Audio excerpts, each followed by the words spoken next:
Hello. Welcome to Enlightning. Today we're going to talk about Knative Eventing with my guest Mauricio Salatino. Nice to see you. Thanks Hi for everyone. coming. Um, so I'm so happy you're here.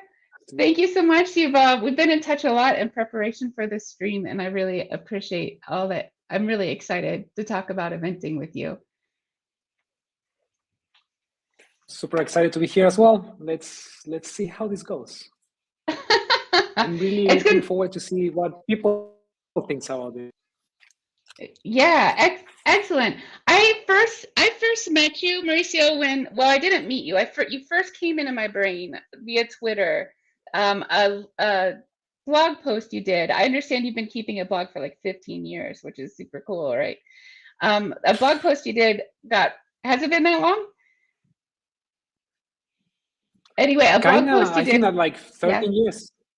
13 years? Yeah, that's impressive.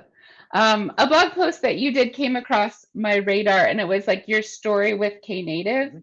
And you got involved with Knative pretty early on in the project. So for me, like a complete newbie just starting to learn Knative, it was super cool to get all the context of how Knative started and how it's grown. And I really enjoyed the blog post, and I enjoyed like you as a person. Just I couldn't see your face or know anything about you, but you seemed very kind, and so I started following you from there. So it's really cool to have you here Thank now. you. Thank you very much for that. And yeah, like the blog post was mostly because of that, because we were going 1.0 in Knative, and I believe that kind of like I had enough background to write a blog post sharing why I arrived to the project, trying to explain the main reasons behind it and my career and why I got involved with certain kind of projects before. And yeah, the same with you. I think that I the first thing that I remember about you is that you kind of like applied to be at JVCN Conf, which is one of my favorites conference in the world. I've been speaking there for this is going to be my 10th year in a row there. So Amazing. Super I cool. haven't I haven't missed any single edition from that conference. So I was excited to go there, and I was excited to find out that somebody else already was speaking about Knative, which was something that I didn't expect.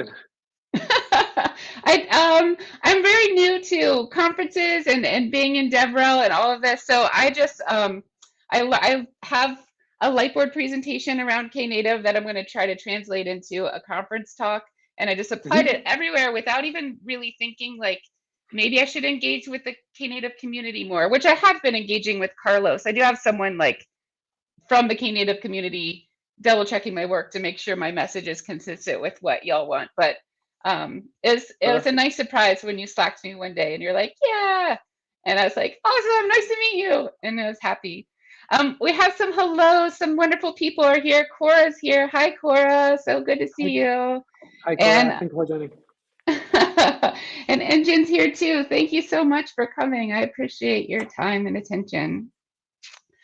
So what from that blog post, from the context, what are a couple takeaways what are a couple main points of that blog post for people who are brand new to Knative that maybe you want to reiterate here right now? Yeah, I think that in general, Knative, you will find Knative very useful if you are working with Kubernetes, right? Like Mm-hmm. if you are in some way in a team that it's, starting to think about using Kubernetes for deploying, all your applications and your services.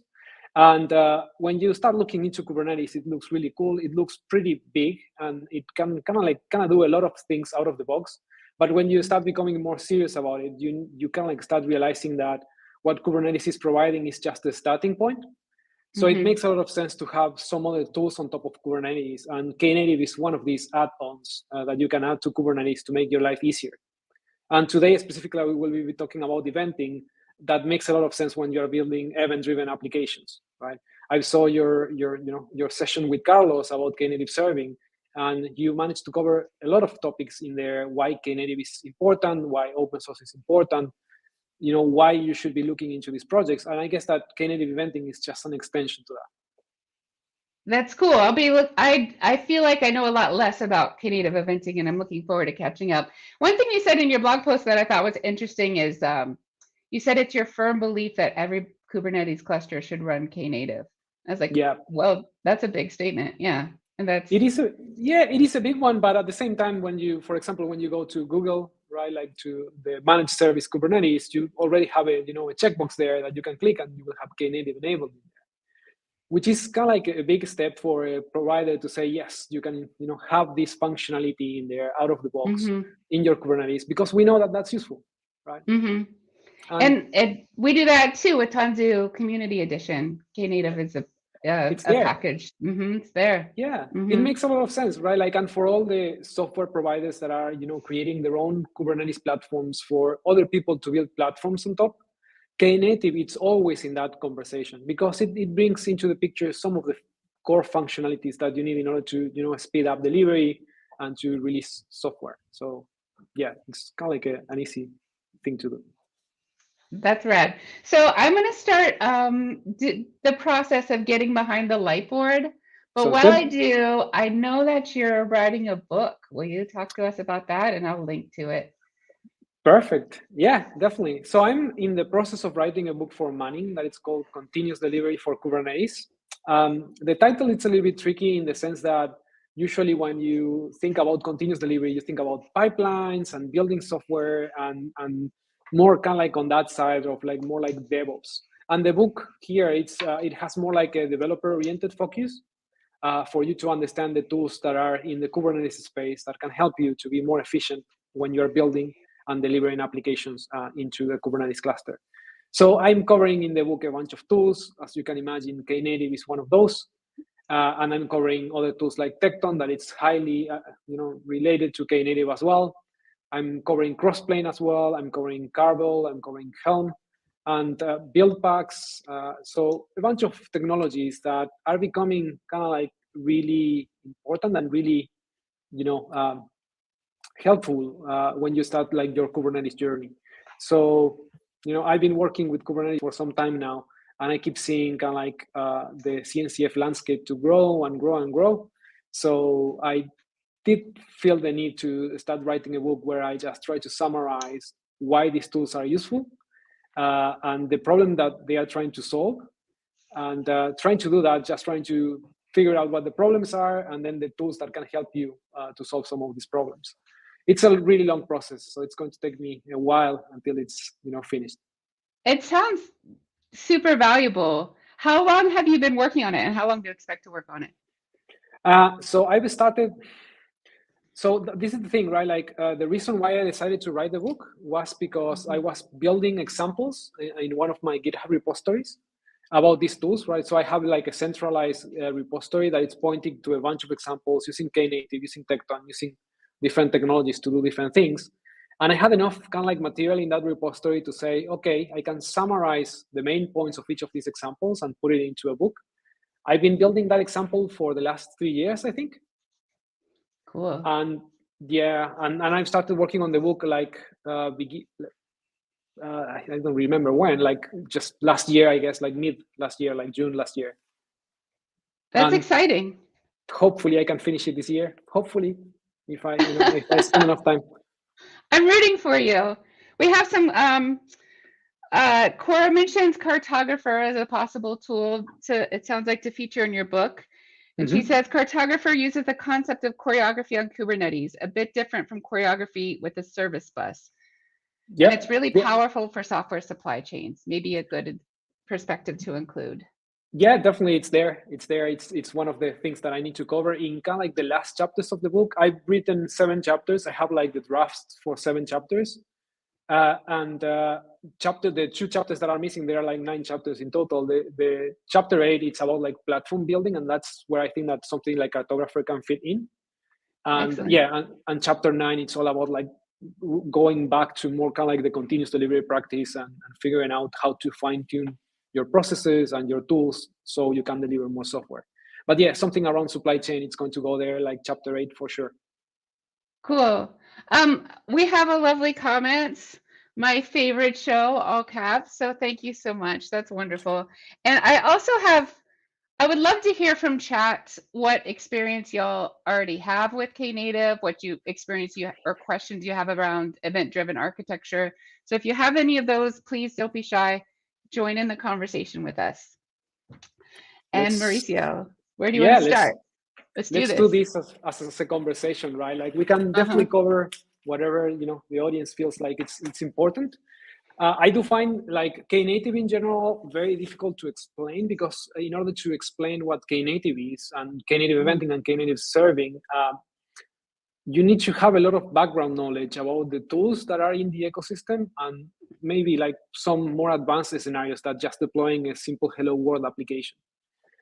So I'm guessing that the best place to start is talking about like applications and how applications communicate between each other in Kubernetes. That makes a lot of sense as a place to start. Yeah, let's do it. Yeah. So I would say that when you start with Kubernetes, the most easiest thing that you can do is you can communicate to services using HTTP, right? So if you have service A sending a request to service B, yes? Can we maybe do something a little, it will help my mental model if we talk about like something a little more concrete, like I like to use a retail application example, but let's use a retail, yeah. Okay, so like a checkout in a shipping or something like that. Is that okay? Or do you have another one in mind? No, let's try to use that and let's see how that goes. Imagine that you have kind of like a shopping cart, right? And you have like a shopping cart is the target service, right? And then you have like the product list where you have a button to add things to the cart. Right? So like an inventory maybe? Let's do like an inventory. Yeah, definitely. Okay. That helps me a lot if I can picture a real world situation instead of saying service A and service B. That sounds good. I think so that's perfect. That. So imagine that, imagine that you want to send kind of like one of the items in the inventory to the cart. Okay. Right? So you're doing the other way around, right? Like you're going to send a request in that way, right? Okay. The easiest way to do that is usually using HTTP. So you are going to send an HTTP request from the inventory service to the cart service. Okay. Right? HTTP it's super cool because most of programming languages will allow you to create like an HTTP request to send and get data pretty easily, like and almost like natively, right? Like you don't really need too many libraries. Like most programming languages by default will allow you to do that, and you will find tutorials on how to do that everywhere, right? So developers will know how to do that most of the time. So the benefit of HTTP is it's easy to send and receive. Yeah, and it's like a simple protocol as well. It's like text-based, so you're just sending, a text message, just getting something back. Okay. So easy to get started? Yeah. Okay. And you can say that it's, the best polyglot way of doing something, that that no matter which language you choose, you're going to be able to do it. Cool. Now, I'm imagining, this is just a very simple use case. So I'm imagining it maybe doesn't handle complexity. I'm trying to guess where you're going, but really I should just let you go there. And also want to say, I'm trying to say hello to Deshaun. Deshaun, hi. Thanks so much for coming, friend. Thanks for joining. I would say that we need to cover a bit of like the Kubernetes side of things as well. So for example, that if you are running something like this in Kubernetes, you will be probably needing to create like a deployment, and the deployment will create a pod as well that it's going to be running. So both the inventory and the cart services are going to have their own deployments and their own services. So we know how to send one request from one service to the other. Cool. So HTTP is simple, and then the services. We can say, if you want to simplify it, you can say, if you want to simplify it, you can say that for the cart service and for the inventory service, you will need a service and a deployment inside Kubernetes, right? Just to have them up and running, and so you can send requests to them, so you can route traffic to them. And we talked about this last week with Carlos, who's actually here right now. Hi, Carlos. So if you want more detail on this particular part, I recommend just watching last week's episode. And Napalm's here too. Hi, Napalm. So you need a service and you need a deployment. Yeah. Or you can use, a Knative serving object as you described last week instead of using that. But at the end of the day, you will have these resources there, right? The important thing here to notice there is that, for example, for the inventory service to send a request to the cart service, it needs to know the cart service name in Kubernetes. So it knows actually where to send the request. Okay. Right? Yes, that makes, yes. Okay, perfect. So, and that's where, things start becoming interesting, right? Like, because for a simple example like this, I think that that might be fine, right? Like if you want to connect the inventory service with the cart service, that's fine. But the moment that you start having more and more services, then HTTP might not be the best solution for this. And let's maybe evaluate what are the things that we need to have in mind when we talk about HTTP and when we connect services in this way. I'm changing services to apps, so because we're using the word service to describe a Kubernetes service, which is also different from a Knative service. So I'm just trying to disambiguate. I feel your pain. I've been feeling it for the last 6 years. We have we got some encouragement from the chat. Hey, you got this. Thank you. We got this. And then Carlos. Hi, Carlos. Again, deployments are so legacy. Use a Knative service. We know, Carlos. I will need a T-shirt saying that for KubeCon for sure. Deployments are so legacy. Is that what you want your T-shirt to say? That's my T-shirt. And Carlos would like us to talk about synchronous versus asynchronous communication. That's where we are going. That's definitely where we're going, right? So let's talk about that. Like, if you're doing this using HTTP, I think that one of the main things that you will notice is that in order for this HTTP request to work, the cart service needs to be up and running, which is something very basic. But when you're building distributed applications, you need to plan for that service not to be up, right? And that's kind of like the synchronous part of it. When you use HTTP, you are creating synchronous requests, which basically means that we send the request, we expect the other service to be up, and then we will expect an immediate response coming back to us, right? Yes. So in some way, the inventory there should send the request and get the response back saying, yes, I've added this item to the cart. And so once that request is sent to the inventory for the cart, does the inventory service wait for a response before it can move on? Exactly. It needs to wait because it's a synchronous request. Yeah. Right. So, so that's the problem. And that's also like another thing, right? Like both services needs to be up while that's happening. So when you are creating the request from the inventory, the cart service needs to be up to receive the request and create a response, and the inventory service needs to stay up until that response comes back. Right? Yeah. So if you think about that, you can, arrive into situations where things crash, and then you start kind of like losing these HTTP requests. And that's usually not good for the state of the application, like the entire distributed application. So there are some tools that basically will allow you to create retries. There are like client-side retries, like the inventory can have a mechanism, the inventory service can have a mechanism. So every time that you create an HTTP request, if you don't get a successful response back, you're going to recreate the request and send it back again. Okay. So you have that mechanism that will allow you to, build for resiliency, right? Like if the cart service is down for some reason, you will be retrying from the inventory side. So that solves the problem of one service being down, but that doesn't solve the problem of just occupying the inventory service with this one thing until it's complete. Something like that, yes. You can, of course, use some more asynchronous, like more reactive programming just to not be waiting for that response, and then just the application can do some other things. But in general, something will need to be waiting for that response to come back. Okay. Or do something for that response to come back. Yeah. Specific tools that can maybe help out with these things a little bit, but they still are adding a good amount of complexity to the whole system. They do, and sometimes they help depending on the scenario that you have. Sometimes you can, go a long way with those tools. As I mentioned, you have client-side retries.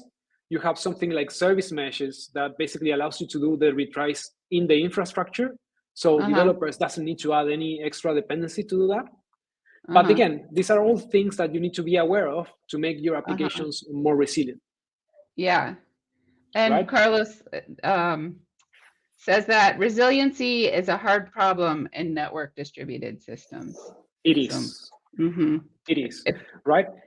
That's why, because of that reason, and because of the reason that we mentioned before, that when you have two services, one service calling another one, it's fine. When you start having multiple services and different patterns of interactions, doing kind of like these synchronous one-to-one interactions might not be the best thing to do. Yeah, that makes a ton of sense. So like even if you just had 3 and 3 services and you have to connect each one directly, it would get really messy. Yeah. Yeah. Imagine that you don't even have like 3 and 3, you have 1 and 3, right? If you have if you have 1 and 3, you need to it really depends on the information that you're sending, but you need to you need to know about these 3 services, and you need to create one HTTP request in order to communicate with each of these, right? Like, and then can be all down at the same time and just coming up back up again at different times. So and each of these would need the service name, and they would all need to be running, and you might use those extra tools we talked about, but it's a lot of integrations, a lot of connections to maintain and to think about. Yeah. And this is the thing, right? Like a hard problem. Yeah, and this is the thing. Sometimes you will need to integrate with something that doesn't receive HTTP, right? And for those cases, you need to figure it out how the system behaves, right? Like if the system can actually return something in a synchronous way, or if you need some more asynchronous communications in there. And when we start talking about asynchronous communications, it's quite common to start thinking about like message brokers. Okay. Which is a different technology. Brokers. Yeah. Right. Should I drive? And Carlos. What is Carlos saying? Yes. Carlos is saying if service A needs to talk B, C, D, A is waiting for D. So it can be chained up. And even more difficult, another level of complexity. When you're doing that kind of cascading, that becomes more complicated. And then again, dealing with HTTP and the retries and how do you deal with this synchronous communication becomes a problem that you will need to solve and be very pragmatic. I'm trying to figure out how to best use my space here. So let's talk about message brokers.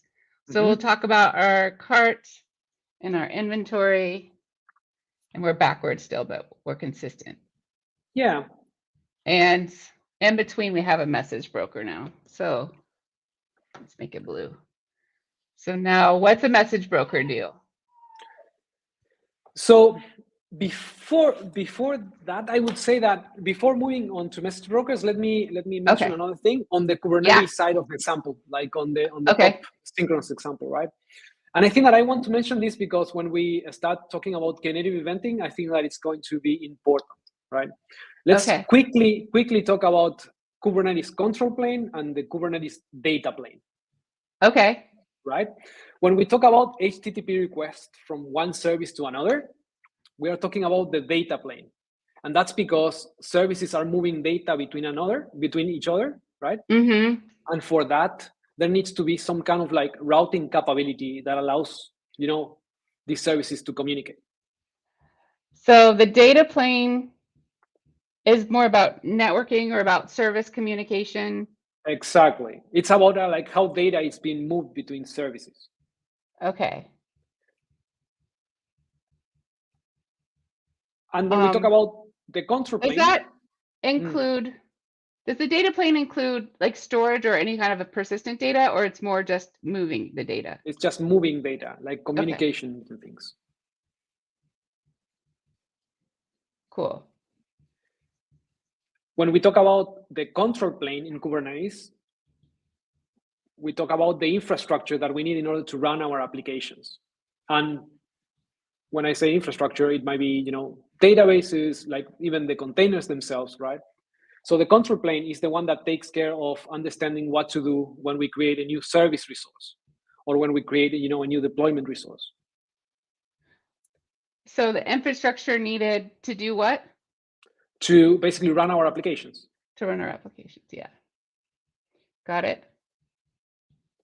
So as you can imagine, when you create a deployment or a service and you send that to Kubernetes, Kubernetes will know how to configure like the networking, which containers to start, and how to connect them together so they can actually then use the data plane to communicate. That makes a ton of sense. Cool. Yes. And the good thing about Kubernetes is that even if the control plane goes down, right, like, and we cannot change the state of the things that we have configured, the data plane will keep working. So our applications can keep serving and interacting between each other, even if Kubernetes, like the control plane, is down. So if the control plane goes down, what does happen that's negative? What can't you do? You cannot change your services or your deployments or starting new services, for example. Okay, you couldn't scale, for example. Exactly, yeah. So but at least you can have like the application running and is it supposed to be running? Which is a big plus, right? So you are now tolerant to failure in Kubernetes itself. Cool.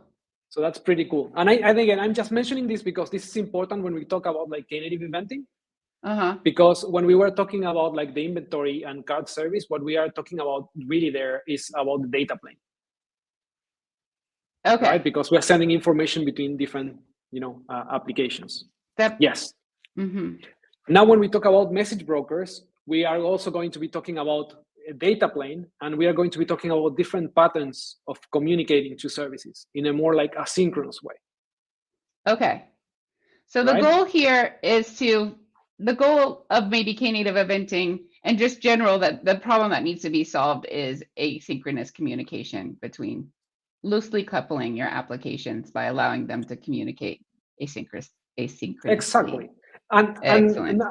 And we are not talking about like replacing HTTP. We are talking about something that is complementary, right? Most of the real life applications will use both. You just need to, as like an architect, you will need to decide when to use asynchronous communications and when do you use synchronous communications. Complement. I like that.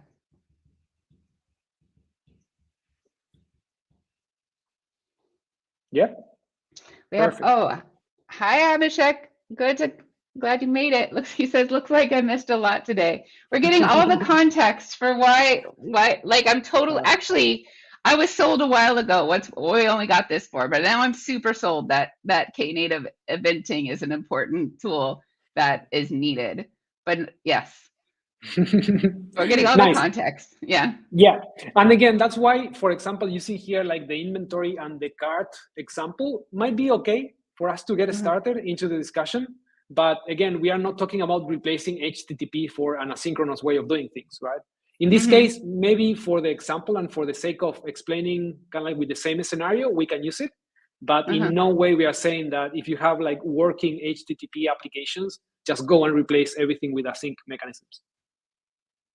So when's the case when you would not want to replace it? When you, for example, sometimes you just need synchronous communication. Sometimes you need to send, a request and get the response back immediately, right? There are scenarios where you need that. Maybe for efficiency, maybe because you have like a simple communication pattern and you have like small payloads that you can go and get fast. There are like different reasons, but if you find that HTTP is a good thing for the things that you're doing, you shouldn't change that.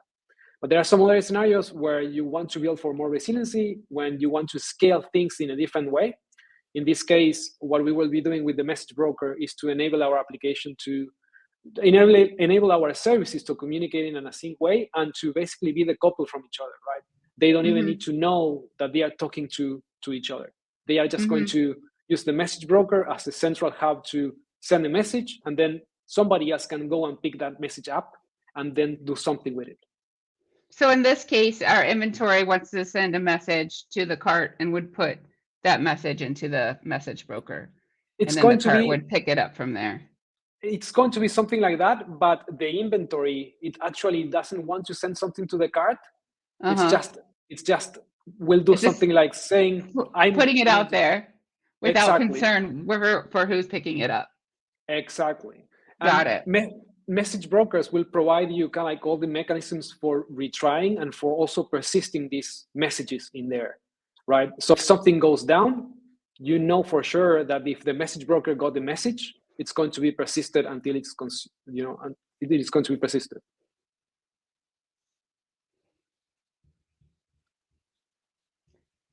So message broker.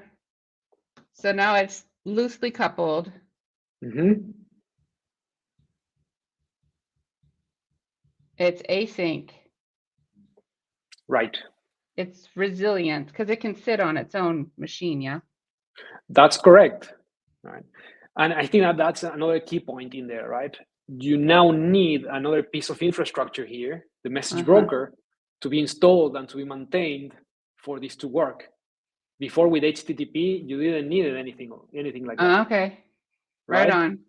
So it has trade-offs. Yeah, this is helpful, but also more work. Yeah. Exactly. But it's such a common thing nowadays that, if you're building large scale applications, you will come across this and you will know, and you will probably have people inside your company that already know how to operate and maintain these kind of systems. So did I capture everything that a message broker does that you talked about, the loose coupling, async, resilient, and it handles retries? I would say that it also provides certain warranties about your messages. Yeah. Okay. And the warranties and all these mechanisms are also highly related with the message broker implementation that you choose. Okay. There are different flavors of message brokers, and they all provide different, kind of features for different kind of use cases. They have been optimized for different, scenarios. Awesome. So is Knative Eventing a type of message broker? That's a very good question. I think that we are going there. I would say that Knative Eventing is something like an abstraction on top of message brokers, because when we talk about message brokers, we also need to talk about the drawbacks, right? In the same way that we did with HTTP, we need to talk about the drawbacks of using kind of like this kind of interaction. Okay. Right? So from the Kubernetes perspective, right, like we also need to talk about a little bit about like message brokers in Kubernetes. Okay. Right. So if you want to use a message broker in Kubernetes, you will need to, first of all, decide if the message broker will run inside Kubernetes or not. Mm-hmm. That's one thing. If it's going to run inside Kubernetes, you will probably need, some resources like deployments and services again, in order to be able to run the containers that are going to run these message broker components. Mm-hmm. So needs deployment and service. I would say, yeah, it's not the deployment in the case of the message broker. I would say that maybe it's more like a stateful set. Oh, yeah, that makes sense. It might be different kind of resources depending on the message broker, but I'll just put needs resources. Exactly. It needs something on the control plane, right? Something that will let Kubernetes know how to install that. Okay. How to run it.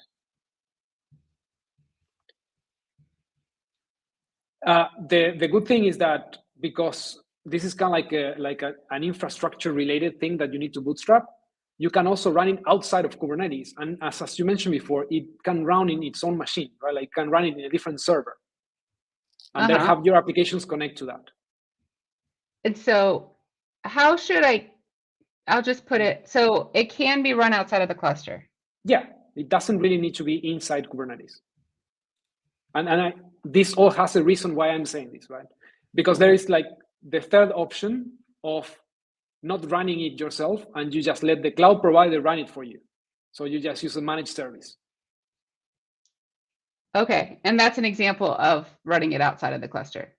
Yes, that's kind of like another example of that, right? But it really depends. So when we start talking about that, it's because mostly of the drawbacks, right? Like you will need to have a specialized team and specialized hardware to run these components. No matter if you run it in your own servers or in your Kubernetes clusters or in the cloud provider, somebody will need to take care of that, right? Yes, that makes yes. If you think about running it inside Kubernetes, we can talk about also going back to that discussion about the data plane, right? Like the data plane in this case, if you look at the example that we have, we will be sending some kind of a request. We will sending a message to the message broker, and then the card service is going to pick it up from the message broker, right? So in a way, now kind of like our data pipeline has something in the middle that's the message broker. And because of that, because of that, the interaction between these services is going to be asynchronous in the sense that the inventory will put the message in there. It will not expect any response back except the message broker saying, yes, I got your message, right? Mm-hmm. And in the card side, when it goes and picks up the message, the only thing that it will need to notify back to the message broker is that that message was consumed correctly. And if it Okay. was consumed correctly, that's going to tell the message broker to mark that message as consumed. Uh-huh. So if needed, if it's like a bank interaction or something it's really important that it goes through at one time, the message broker can provide acknowledgments to both the inventory service and the cart service totally separately. It will. Yeah. It will do that. Yes, it will always kind of do that. Yeah. Cool. I'm gonna take a pause. We have a lot of activity in chat. So Carlos has an example. 2 containers in one pod is when you would use synchronous as opposed to asynchronous. We have a very unrelated question. Sorry to interrupt, but I'm very curious since I'm a graduating student. What's the role of you guys in VMware? Are we developers or solution architects? Yeah, I'm much more like a developer, I would say. Yeah, I'll say developer. I'm a developer advocate. It's called. Love your mind flow. Thank you so much. Oh, there you go. And Steve's helping out. Thanks, Steve. I'm a developer advocate. All right. Thanks for clearing the chat. So we've gotten a lot of context. We've talked about acknowledgements and message brokers and the problems they solve, but also the extra complexity they add. And if we want to draw kind of like some lines there in the diagram, right? Like again, like the inventory, it's going to send the message to the broker, to the message broker in this case, and just get like an acknowledgement back from the message broker saying, I got your message, right? That's it. And then the inventory service will just keep doing whatever it was doing, right? Okay, so the inventory doesn't know when it's consumed. It only just knows that the broker got it. Okay. Exactly. And now the good thing about this is that the card service doesn't even need to be up when that happens. Oh, I like that. That's pretty good, because if you think about it, the card service might not even exist when that message was created. But whenever it comes up and it connects to the message broker to say, hey, do you have something for me? Or something that I'm interested in, it will just give that message back to the card service. Nice. But the gotcha there is that the message broker will give you the message, but the card service needs to come back and say to the message broker, yes, I processed this message correctly, in order for the message broker to say, okay, that message was correctly consumed. Okay. If the card service picks up a message and fails for some reason, that message is going to, it's not lost. The message is still in the message broker, and it's going to be retried. Okay. Right? And it can be retried to a different version of the card service. If you are scaling your application, a different instance of that service can pick it up and process it. The moment that gets processed correctly, the message broker will mark that message as consumed. Oh, that's great. So that's useful.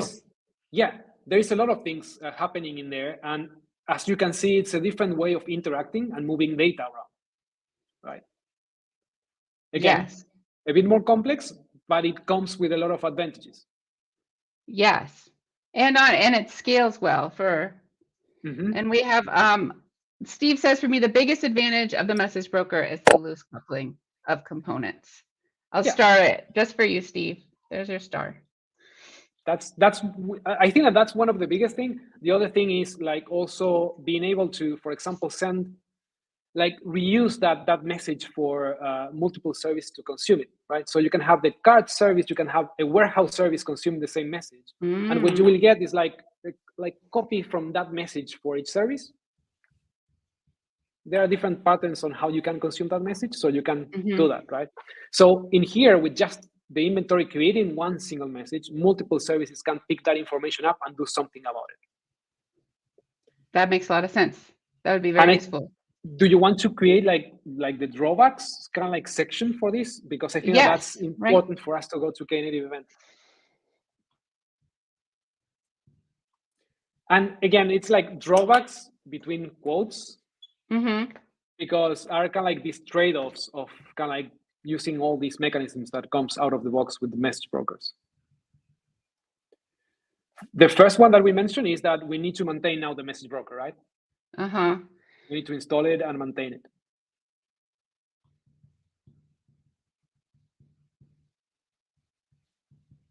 Okay.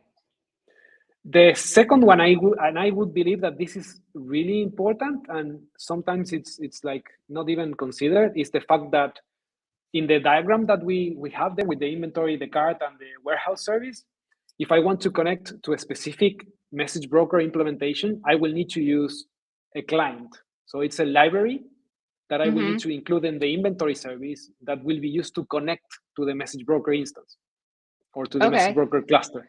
So would connection details be a good way to capture that here? I will just put message broker client. Okay. Required. Like you are required to have a message broker client in order to interact with the message broker. Okay, that makes sense. And the main reason behind that is that the message broker, it's not going to use HTTP as the transport protocol. It's going to use AMQP or MQTT, MQTT, all those protocols that are very difficult to remember. But they use different protocols, sometimes proprietary or sometimes like a standard-based protocols that are well understood. But no matter what, you will need a client library inside your service in order to connect to that message broker.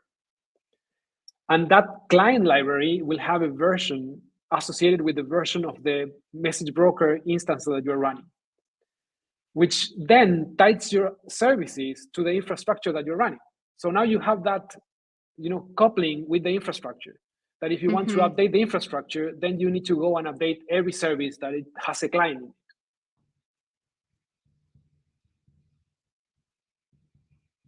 So you need a client, and that client is coupled with the infrastructure, and that's a trade-off. So it's hard to change. Does that make sense? Oh yeah, it absolutely makes sense. But we do have a couple of questions, so let's jump over to those. How does a message broker know the cart and inventory services that it should communicate with in the network? All of the services that wants to interact with the message broker will need to connect to them.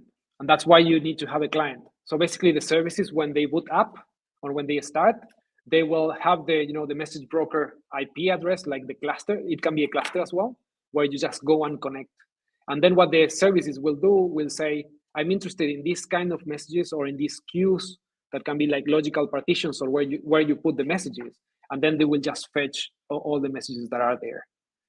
In general, that's how it works. You just connect to the message broker to put a message in or just to get messages out from it. It sounds like you need some logic in the application to know where to connect and where to receive messages from, but you also need some logic in the broker to know at what point do you remove the message from the queue. Because the logic about when do you remove messages from the queue, it's just there in the broker, right? Like the message brokers, that they have like queues that behaves in certain ways. But as soon as the message gets consumed, at least it's marked as it has been consumed, so it can be moved out.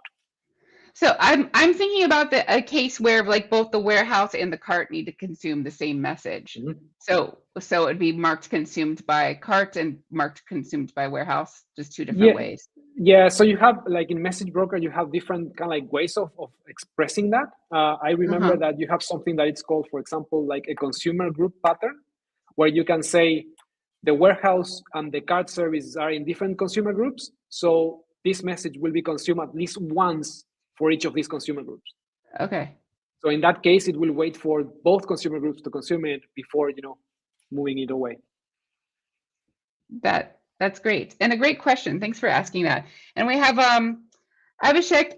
Absolutely. I'll talk to you about developer advocate role later at the end of the session. Help me remember though, if I forget, please. All right. So we were talking about the drawbacks, and I guess that's a big one, like the coupling with the infrastructure. Of course, this becomes much more complex in general, as you can see already, right? Like you are putting something in a message broker and you're not getting a confirmation back from the target services in this case, which is something that in some scenarios, it's not that good, right? Like it's not something that you can deal with. And also like dealing with asynchronous communication in general becomes a little bit more difficult to debug and to understand what's happening in the application state. But that's why most message brokers will come with like good tools to figure out what's happening when a message, it's failing to be processed or it's not being consumed. They have all these mechanisms and all this tooling to understand what's going on. Okay. But you move the problem from the applications to more like the infrastructure. Okay. That makes sense. And I had a big grin there because it seems like every solution has its own problems, and then you just build another solution on that, and then like more tools on everything. But yeah, so it still has its drawbacks, but it solves so many problems that these drawbacks become worthwhile and worth maintaining. Exactly. And if you are building, and this is the other thing, right? Like if you are building more and more complex applications, you will, as I mentioned before, you will probably need both. So this is something like, as an architect, you need to have in your toolbox, right? Like you need to know when to choose these kind of solutions compared with HTTP, or when to switch, depending on the problems that you're trying to solve. And that exactly takes us, I guess, to the next topic, which might be event-driven architectures. Here we are. Oh, okay. I'm concerned that I'm filling up the whole board already, and we haven't even really talked about Knative Eventing. You will need to get 2 boards. Okay. Okay. So event-driven architectures. And I would say that I think that we need to talk about event-driven architectures because they match pretty good. Like it's an architectural style where you are focused in that on making sure that your services are decoupled. And you are building your services to be in that way reactive, right? So you define your services as consumer of events that can react to things when things happen, which is basically the definition of what an event is. So event-driven architectures, we can start by what an event is. Okay. And just to mention, right, like I definitely need to mention that, like Whitney already has a couple of videos about message brokers, about Kafka and RabbitMQ that are pretty cool. And also about event-driven architectures that we can definitely not cover in detail here, but I think that we need to mention it in order to explain some of the things that you can do with Knative Eventing. Excellent. Thanks for the plug. So you should be sharing those links later on, because I think that that's important for people that doesn't have the full context on when these tools and these things can be used. If you just Google what is Kafka or what is event-driven architecture or what is RabbitMQ, my video will come up. You'll see it. You'll see my mug. Oh, Fuel Snable's here. Hi, Fuel Snable. Fuel Snable says, Kafka, PTSD setting in. we will be talking about RabbitMQ today more, I guess. So not Kafka, but Kafka definitely applies. So we want to talk about what is an event. Yeah. So usually when you start talking about event-driven architectures, you will be talking about events. And events are, I tend to define them as useful things that have happened that we want to externalize from our services. We are talking about architecture. We are talking about services. So I would say that you can consider like every service like as a black box, and you can use events to externalize what's happening inside those black boxes, right? So an event is something meaningful that has happened.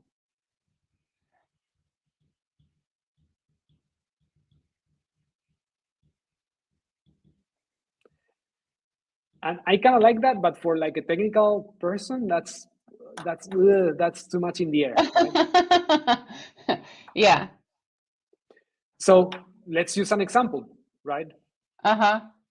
Like like adding an item to a cart can be an event, right? Like you can have an event called, item added, right? Or if you have like an inventory service, you can, item removed from the inventory can be another example. Okay. Add item, remove item. Yeah, product removed from inventory, product removed can be something like that. Because you have like, item added. I would say that go ahead. Maybe like a checkout event. A checkout would be an event. Yeah. Usually we tend to use like the past tense in order to express events. Okay. Because Because these are actually things that already happened. It's not things that are going to happen or actions. It's like things that already happened. Exactly. That's why add item. That's why add item wouldn't be an event, but item added might be one. Oh, I see. I see you.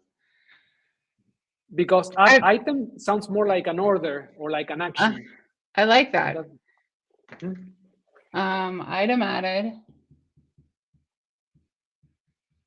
What's the past tense of checkout? Checked out? Checked out, I would say. Don't ask me. You know what? Checkouted. I have no idea. Fuel Siebel said, I've had my fair share of misbehaving Kafka clusters, and the term zookeeper triggers my fight or flight reflex. Yes. You said it first, Fuel Siebel. Oh, we and are Java not going to. We are not going to mention zookeeper in this stream, please. And then we have a question. What's the maximum and minimum size of an application should be? That's a very good question. I would say that in order to start looking into message brokers, you need to have a bunch of services, right? Like you cannot have, like if you have 2 services, probably using a message broker is an overkill. If you start having 10 services, even like 8, 5 to more than 5 services communicating, and depending on how those communications are going, like, and how, kind of like, what's the problem that you're trying to solve and how do they need to share information, it's when you just lean more into using a message broker for making those services to communicate. Also, again, depending on the size and the amount of requests that you need to create between the services is when you decide to, maybe just use the queue there like a message broker instead of like creating tons of different HTTP requests. To answer the question, there is no minimum or maximum size. It's just more about the problem that you're trying to solve and how do you split that problem into, into separate services that are going to solve that for you. That's a great answer. And Steve says, Kafka always struck me as overkill for most projects when RabbitMQ or ActiveMQ would have been just fine. I tend to agree with that, but Kafka has like maybe different use cases, I would say, as well. It's a different thing. I don't know. That's my personal feeling. I don't know what compares to the streams processing API of Kafka. Mm-hmm. That seems valuable. So yeah. Mm-hmm. If you're different topic. Different topic. Yeah. So we don't know the passive checkout, so we're just going to ignore that suggestion. We'll do item remove. Item removed, yes. And by doing this, by defining kind of like so when you're building event-driven architectures or event-driven applications, what you're doing is basically using these events as like the interfaces for your services. So for example, the card service, it's going to express interest in this, in this kind of events. And that's where kind of like, I guess the message broker comes like as a really nice fit for implementing these architectures, because what you can do is you can use the message broker and the queues inside the message broker as the place for your services to register interest in different events and then consume those events and react and do something based on those events. So use the message broker as an event hub that the services can plug into. Exactly. Yeah, that's like from. Exactly. It's like more like it's like an event hub, or like you can also consider like the message broker as the transport for these events. How the events are going to be routed between different services. Okay. But this is like an architectural like a style.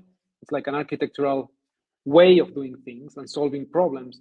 That doesn't mean that you only need to do this kind of architectures in order to use message brokers.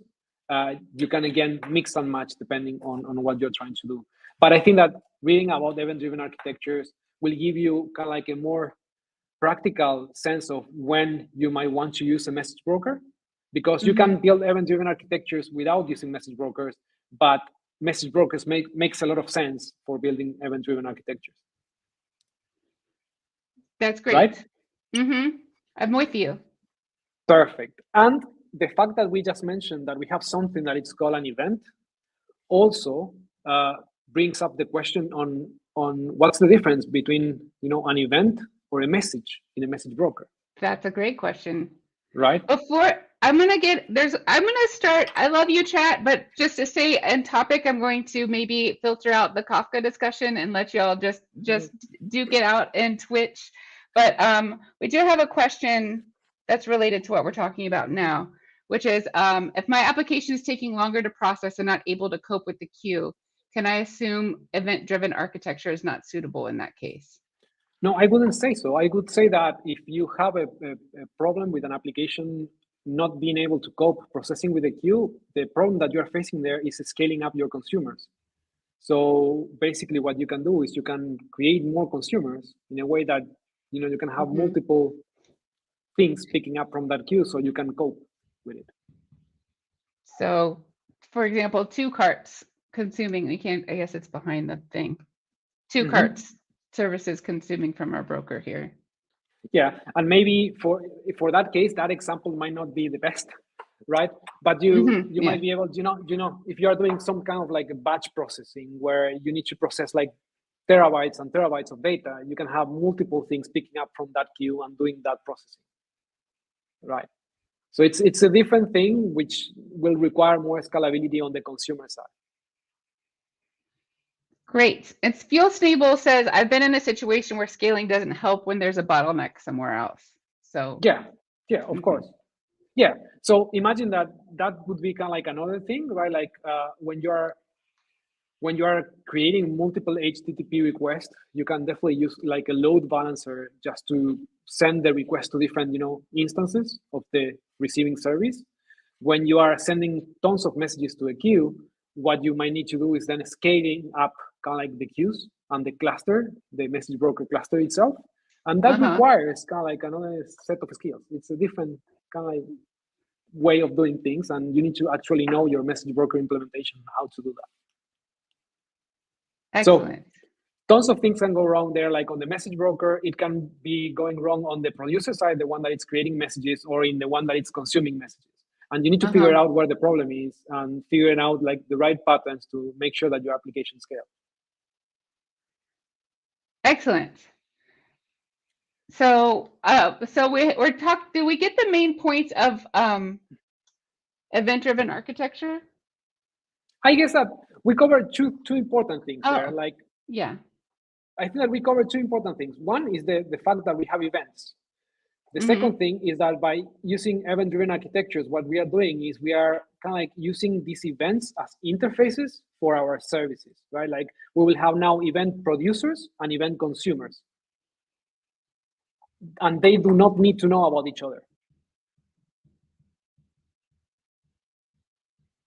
And then we were about to talk about, and I'm excited about this, the difference between an event and a message. Yeah.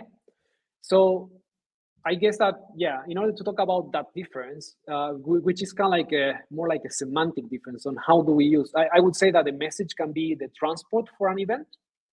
And remember what we said before, that usually we tend to describe events as things that has already happened, right? So it's much more about like the meaning that we will give to that message than anything else, right? So now we will be putting data from an event of something that has already happened inside the message, right? For our application, that it's going to be an event, but we are going to be using a message as a transport for moving that event around. So a message is almost like the envelope and the event is the piece of paper inside? Something like that. Yeah, exactly. We will say that the event has a payload, that it's the data that we want to, collect about the thing that has happened, that it's important for other applications to do something. Event holds the data. Message is the envelope. I tend to agree with that. I don't know if that's super precise, but I think that that's good for the message that we are trying to express here. Excellent. Now, the problem becomes when you choose a message broker, right? Each message broker will have a different envelope, let's say, right? Okay. And depending the protocol that you use, like the ones that we mentioned before, AMQP or MQTT, there will be a different way of expressing that envelope, right? And because, again, we have like an event data, we can just use any of these envelopes to wrap that data and then just to move that around, right? Mm-hmm. But there is a really good specification in the CNCF that it's called cloud events, that it's basically coming to standardize that kind of thing, right? To say it doesn't really matter which transport protocol do you use. In order to share events, use this structure.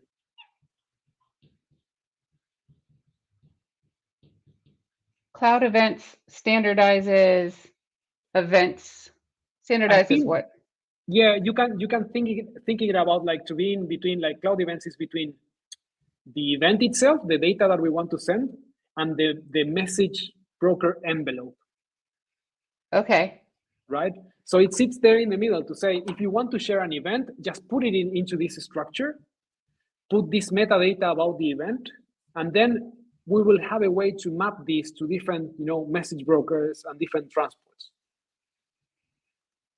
So you can think about like a generic way, like a standard way of expressing an event. I'm putting it in the cloud. Cloud events standardizes both event data and event transport. Something like Is that that. accurate? I don't think that it standardizes the transport itself, but it defines how to map a cloud event structure to different transports. So in some way, it does. Is there a more accurate way? Oh, yeah. Yeah, so we can say that, yeah. So basically, cloud events standardize the way that we express events. Okay. Standardizes the way. So because it has like it's polyglot, right? So we can move and then it has a payload element, which is the data, and then it has a header kind of element, which is how it moves around. The header, it's right? just the metadata. Yeah, so basically what we do with cloud events is something really, really simple, right? It is really, really simple. I do consider like a cloud event also as an envelope, because you have the event data and then you put that into the cloud event data, right? Okay. And then you wrap that around with some metadata that basically express, some common things that we want to say about the events. For example, the event type. So it standardizes events so that all different kinds of message brokers can be moving data around without too much concern about the shape of that data. That's exactly it. So then different clients in different languages can read cloud events in the same way, no matter which transport is being used. Events. For me, it's yeah, you tell me. So cloud events standardize how we express events. Okay, I like that. How we define events, how do we express events, yeah. In a transport agnostic way. It becomes more fancy the more we think about it. It's really simple. Let's talk about it for 20 minutes. How we express events, and then transport agnostic. Exactly. Cool. I love the concept of cloud events. It makes so much sense. It is a really simple thing that the moment that you kind of understand the value that it brings, it's pretty difficult to go back and not use them. Because it's good thing there's no need to. Yeah, it opens the door to a bunch of integrations that it's really cool. And I think that with all of this, we are now ready for a bit of Knative Eventing. Great, let's do it. So in order to I think that we can just finish this in 5 minutes. So Knative Eventing really basically Knative Eventing takes away all the drawbacks that we have discussed, and it's awesome. And that's it. We're done. Yeah, that's it. So yeah, so this is the thing, right? Like when all the things that we have been talking about, like using message brokers and all that stuff, it becomes okay to use inside Kubernetes. But to be honest, in Kubernetes itself, there is no concept about producers or consumer or even event routers, right? Like or event hubs, right? And I think that's the problem that Knative Eventing is trying to solve. It's bringing some tools and some abstractions so people can start building event-driven applications on top of Kubernetes in a way that we can define how to route events from different systems, different producers, and different consumers in a declarative way. Is a router the same as a message broker? That's a very good question. And I would say that for now, let's say that it is. Yeah. So it's that concept of event hub, that place where we send events, and then some others, some of the consumers can go and pick up those events. Okay. So in order to, we have producers, we have a router or a broker, we have consumers. Exactly. Okay. Yeah. So basically what Knative Eventing is just bringing these concepts forward to the Kubernetes world. So as as developers that we are trying to wire our applications together, we can use these concepts in order to to be able to integrate them in a Kubernetes way, right? And for that, Knative Eventing brings those things. The first thing is like a source. Okay, a source. Yeah, and remember, again, going back to the control plane side of things, we will be talking about Kubernetes resources that we will use to configure infrastructure, right? And these resources, what resource does would a Knative Eventing source map to in Kubernetes? We will talk about that later. Yeah. Okay. That's fine. But let's first describe the things that we will be discussing. So the resources that when you install Knative Eventing on a Kubernetes cluster, it will install a bunch of these new resources. Okay. One of those resources is going to be the source. Another one is going to be a broker, as you well mentioned before. And then another one, it's going to be a trigger. Okay. Is the source, is inventory a source, or is source its own thing? Like, is the app, Inventory can be a source, right? Okay. Usually we will use sources for kind of very well-known event producers, right? You can define your services as sources. That's okay. But you don't actually need to do that just to be able to emit an event. So a source is an application that emits events, but it can be one that you can make, or it can be something else? Yeah, or you can bring third-party sources, right? Sources can be even Kubernetes emitting events, or even kind of a database emitting events. So it doesn't actually need to be part of the application.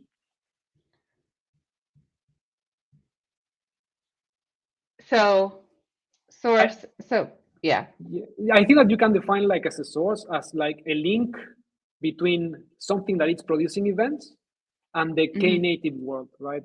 You have events that are being produced, then you need a source to grab these events and put them into the Knative space. So in our example, it would be inventory also has a Knative resource called a source that's connected to it. Kind of? Yes and no. I would say that in that case, maybe you have, for example, what we can say, that can be a source for that example. It can be, maybe you have, for example, an integration with SAP or an external ERP system that it's generating events. For that case, you will create a source. I don't know either of those acronyms you just said. Let's imagine that you have do you know Salesforce? Yes. Well, that's a managed, that's a software that's running, that you are using, but it's not part of your application.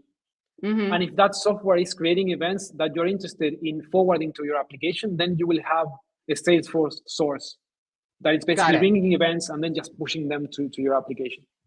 Got it. You can make the inventory like a source as well, but it's So it can directly be a source, or the source can help collect events that are being emitted and then integrate it into the Knative system. Yeah, exactly. And if you look into the documentation, it is usually mentioned as that, as the link to bring events from somewhere else. Okay. Then you have the broker.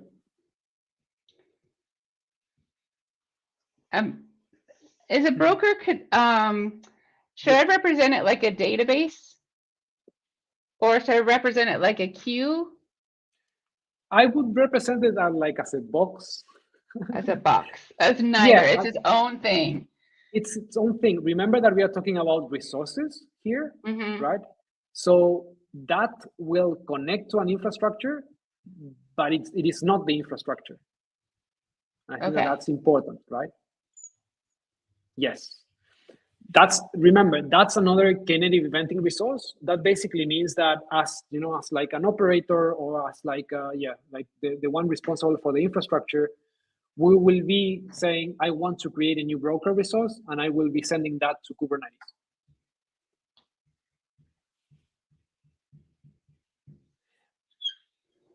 Right? And then you said a trigger.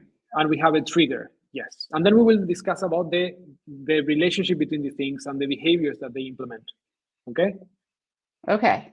So for now, what we will say is that the broker is that kind of like that event hub where the inventory in this case is going to send events to.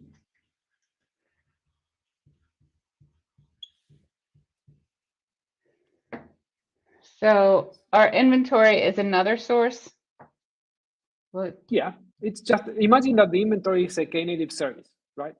Or like a Kubernetes service, right? Like, it doesn't matter.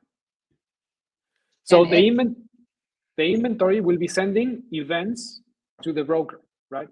Mm-hmm. And how does that work in this case? Yes, kind of like that, yes. Mm-hmm. Now, how does that work? Every time that you create a broker, the Knative Eventing specification defines that whenever you create a broker, that broker will need to expose an HTTP endpoint. Mm. So now, instead of like connecting to a message broker directly, you are sending things using HTTP to the Knative broker. We're coming full circle now. I love this. It's like a long story, but I think it's worth it. Totally worth it. It's like Lord of the Rings, right? Frodo's made it home. Something like that. Right? Yeah. And now if we write, like, for example, the card service on the other side, very far to the other side. Okay. So this is our consuming application, so our cart. Exactly, our cart. If you draw the cart there, we need something in the middle. Uh-huh. You said far. I can go further. I think that, yeah. There you go. You said something in the middle, so I got to leave space. So consumer, exactly. AKA a cart. Mm-hmm. Cool. What you will need in order to be able to consume those events that you are sending to the broker is something that it's called a trigger, that it's basically expressing interests in some kind of events, right? Or in all the events that are arriving to the broker.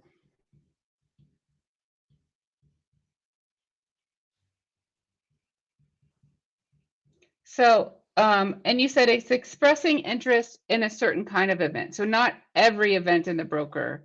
So when you create a trigger, you have a filter section. If you don't put any filter, you are going to get every event that goes into the broker. Okay. Right? Mm-hmm. Triggers can be filtered. Mm-hmm. And the nice thing about this is that in order to consume an event, the only thing that you need to do is you need to expose an HTTP endpoint, because the trigger, it's going to send an HTTP request to the card service. Oh. So you as like a card service, you don't actually need to connect to the message broker. You are just going to be called whenever an event happens.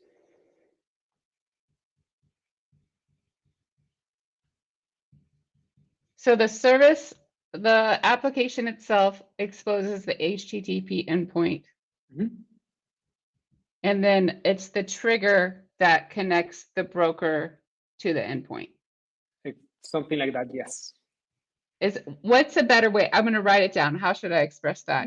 No, I think that's perfectly fine. So basically the broker will receive the event, and based on the triggers that it has defined, it's going to allow the trigger to say, okay, I will just dispatch that event to that consumer. Trigger. Yeah, I would say that the trigger dispatched the event to the sense or dispatch is fine. to the consumer endpoint. Mm-hmm. So as you can imagine, when you create a new trigger resource, right? Like it's another resource in Knative Eventing that you need to create. You will be Say that. defined. I'm sorry, I was thinking about this. Will you repeat what you just said? Yep. So when you are creating a trigger resource, Mm-hmm. right, you will be defining two very important things, I would say. One is the filter, Mm-hmm. right? And this is important because Knative broker, like the Knative brokers and triggers, works using cloud events as the standard format for dealing with events. That basically means that those filters can act on cloud events attributes, which will let you know, for example, the kind of event that you are dealing with. So let's say that the inventory service send an event from that like item added event, right? So then in the trigger, you can add that as a filter. So like the cart service only receive item added events, not all the events. Okay. Your past tense coming full circle again. I love it. Item added event, and then our cart expressing interest in item added. Mm-hmm. Now, also, as you might have noticed, we are creating the trigger in relation to a broker, right? Brokers are kind of like these partitions that you can use to separate where do you send events. So you can have multiple brokers. That would be completely fine. And when you register a trigger through a broker, basically that trigger is looking into the events that are coming into the broker, filtering them, and then dispatching them to the right consumers. And each consumer has one trigger generally, or is it a one-to-one relationship? Yeah. Yes. So you can create multiple triggers that send things to different consumers.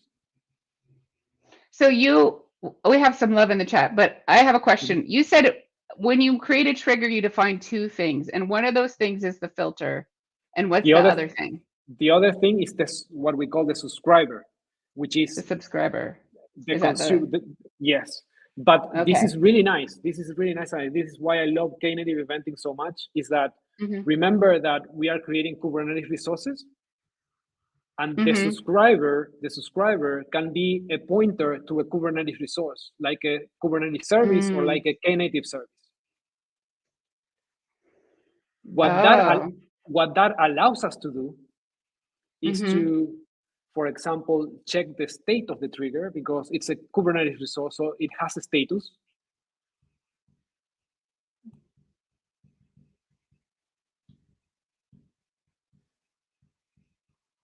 Okay, will you repeat that last? It has what you just said. So, thank you. Yeah, so all of the resources in Kubernetes, right? Like when you create a service, when you create a deployment, when you create a broker or a trigger, will have a status field, right? Like saying kind of like if the thing that you were trying to create was created correctly and if it's working or not. So the moment that you create a broker, the first thing that the broker will do is going to set the status, for example, to ready. If everything in the infrastructure is all right to start receiving events, and it will give you a URL for your inventory service to know where to send the events, right? So when the broker has a status of ready, you're talking about the broker itself, or is it monitoring the status of other things? You're talking about the broker, the status of the broker. Exactly. But now when you create a trigger that is associated to the broker, the status of the trigger will be depending on the broker state, right? So the trigger will be okay if the broker is running, but also it will check on the subscriber and check that there is a service that is actually existing in Kubernetes to be able to send events to. Okay. Right? It will not check that the service is alive, but it will check that Kubernetes has a resource that it's in charge of keeping the service alive. Right? So by looking at this resources state, you can actually see how things are wired up together, and at all time get notifications if something kind of like gets broken, right? Like if for example, a trigger is configured to send things to something that doesn't exist. So it utilizes the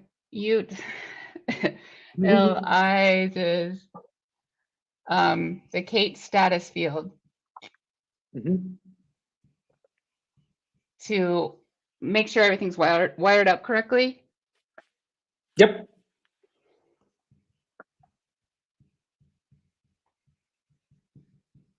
Cool.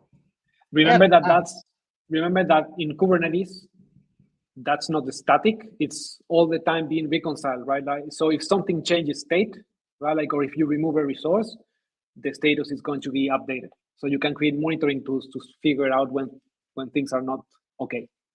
Rad. I love that. Okay, we have a lot of love. So let's catch up on chat real quick. I've got two interested. Carlos said it's like email instead of SMTP is HTTP. Do you know what he means? What yeah. Like eventing is a lot like email, subscribing to certain events. I guess I see that. Yep.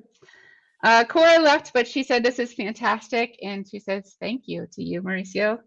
Thank you, Cora. Carlos says emits an event to the consumer. Emits, so dispatch, yeah.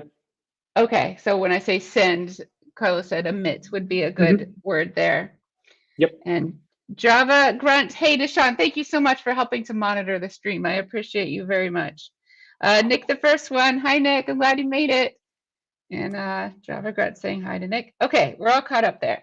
So one thing we talked about, but I didn't write down because I'm not sure how much real estate I have, and I just want to leave my precious little bit. But so we talked about the two things you define with the trigger. One was the way it's filtered, and the other is which consumer it's connected to, right? That's correct.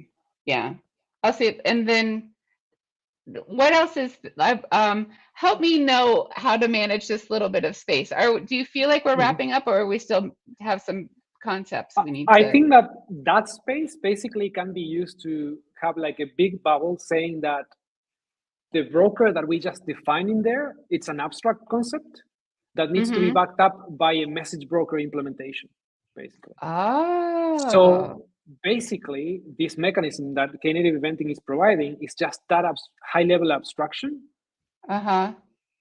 that allows you to plug in different implementations. So for the Kafka folks, the ones that love Kafka there in the channel, they can just choose Kafka as the broker implementation. For people that's all you. Okay. For people that it's more interested in RabbitMQ, we have like the RabbitMQ broker implementation. And then we have broker implementations for different cloud providers. So if you're already having kind of like a cloud provider implementation, you can have this kind of like Kubernetes view of that. Excellent. And as you already noticed, right? Like now we are sending HTTP requests, basically enabling our developers using HTTP to connect to emit events and to consume events, which highly simplify the dependency on the infrastructure side. So what I would love to talk about in wrapping this up is maybe talk about these problems and how they're improved upon with Knative. Sounds good. I really like the fact that you leave that space for your face. Draw myself some like cat ears or something. Yeah. So you can always go back there. Perfect. There we go. Awesome. Yeah, I think that we can definitely do that.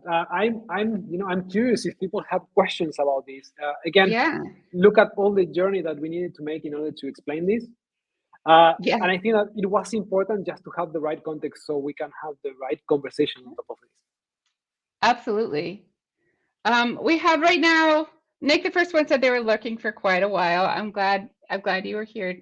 And Feel Stable says, my problem is not so much with Kafka, but with having to manage clusters. Are you a developer, Feel Stable? Are you feeling like, what's your job description?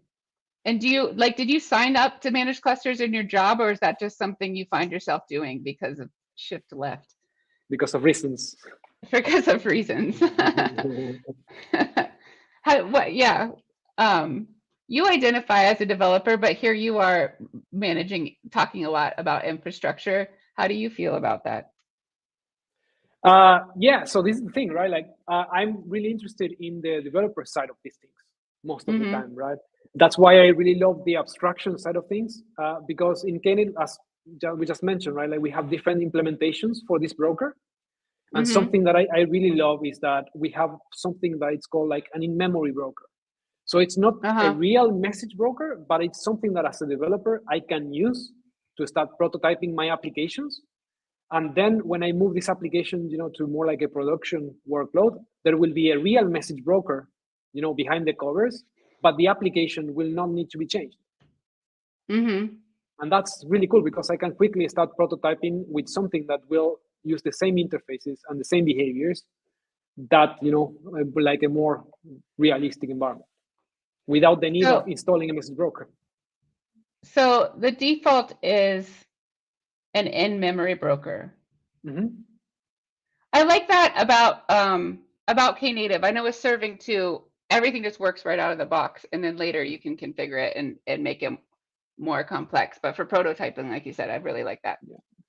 Imagine that if you are like a developer and you just want to start building things up and you want to boot up a Kubernetes cluster in your laptop, having that small thing that will behave and will commit to the same interfaces and the same behaviors that a real broker will do for like high load, it's quite good because again you have the same things.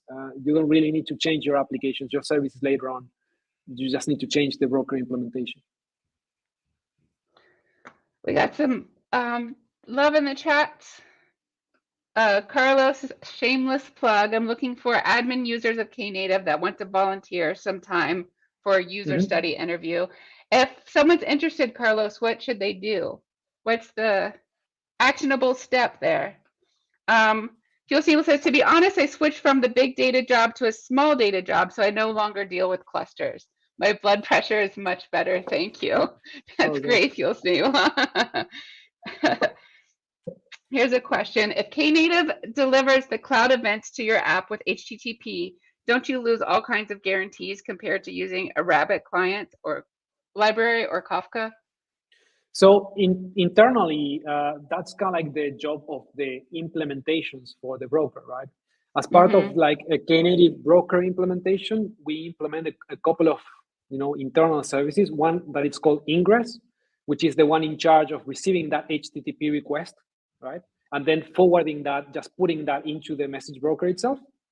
So that component in that space is the one in charge of not losing the warranties, right? Like when we send the HTTP request to that ingress, then the ingress will only return successful if it managed to put that message into the queue.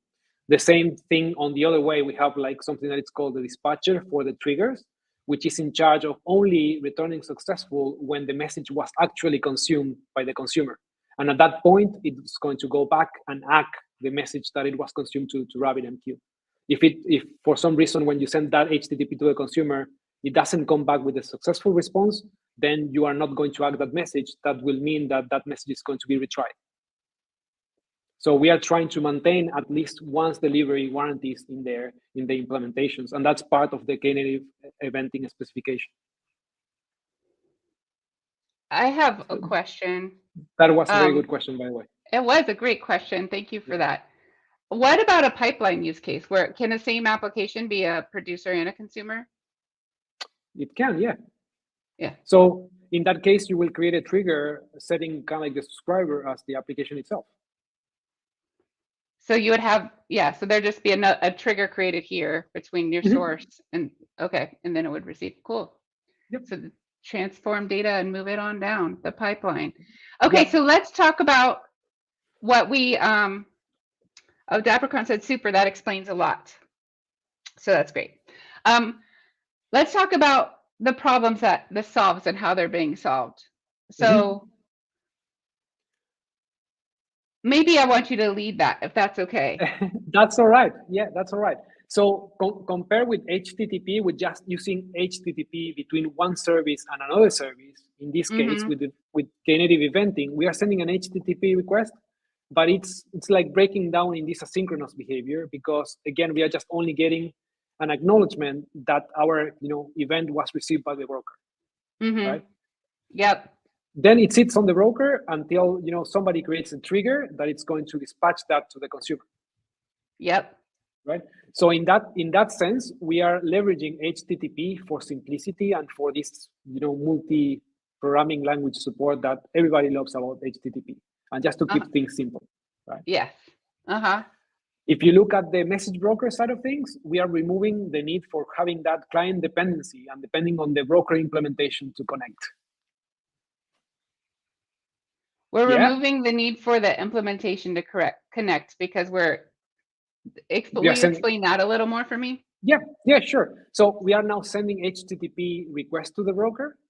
So we don't actually need to have a client to the message broker inside the inventory or the card service. Okay. So we are fully decoupling our services from the infrastructure that is moving those messages around. Excellent. Right?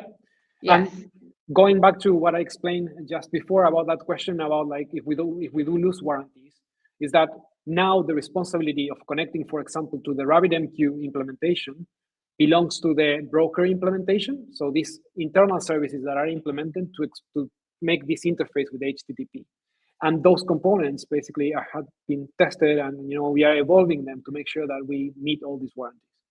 So instead of it being more tightly coupled with, say, a RabbitMQ client, now that coupling is removed. And if you, this is a question, if you wanted to change your implementation, if you are using the system, you could change it pretty easily because it's no longer tightly coupled with. Okay, cool. That's the thing, and I think that becomes more relevant when you are designing applications or platforms, and you want to support multiple cloud providers and moving things around, right? I don't think that it's realistically like an expectation that you will be using Kafka and then tomorrow you will just switch to RabbitMQ because you just want to. Because if you chose Kafka at some point, you choose it because it matched kind of like your requirements. But the fact that we are now relying on this specification cloud events and then using HTTP as the generic transport protocol to communicate with the broker, it makes it much more easy to swap implementations. That's great. And again, it brings kind of like that developer experience of prototyping fast using these concepts without the worry of learning how kind of like RabbitMQ or Kafka works. Yeah, this is amazing. I'm very impressed. Do we have any more questions? And Mauricio, do you feel like there's any other important things to recap? I think that it's important to say that what we have covered here is what I would say the important half of Knative Eventing without disrespecting the other half. The other half is more resources that Knative Eventing brings that are a little bit more low level, that can allow you to implement different patterns. In this case, what we have created here, it's much more suited for like event-driven architectures. But there are like some other resources called channel and subscriptions that are that are just to implement different kind of like scenarios, more like stream kind of scenarios or pipelines where we want to fan out messages, like all the messages that arrive with no filters to a bunch of consumers for batching and all this kind of stuff. But for more like event-driven approach, I would definitely recommend people to start with brokers and triggers. That does seem like an important thing to point out, that there's more here that we haven't touched, and this is so subscribers and channels, you said, for batching, and sounds like handling big data. Maybe, yeah, it really depends on what you're trying to do, but don't think that Knative can only implement the things that we have described here. Just go to the documentation. And also, I think that VMware is providing Knative in Action, like the Knative in Action book, free of charge, I think. So I totally recommend Knative in Action, the book, where you can just actually see different examples of using brokers and triggers and then channels and subscriptions. Excellent. This has been so much fun. I'm really glad you came on. Thank you so much for being my guest. I will. Awesome. Look at that result. It's beautiful, right? I'm proud. I'm proud of all that diagramming. Good, me too. I keep on Twitter, I keep a thread of all the boards we make, so I'll post this to the thread later today. And actually, I'll pop our Twitter handles on. This is us, and these are our Twitter handles if you want to follow each of us. We're both pretty active, I suppose. And this has been wonderful, everyone. Thank you so much, and have a wonderful day. Thanks for your time. Bye. Thank you. Awesome.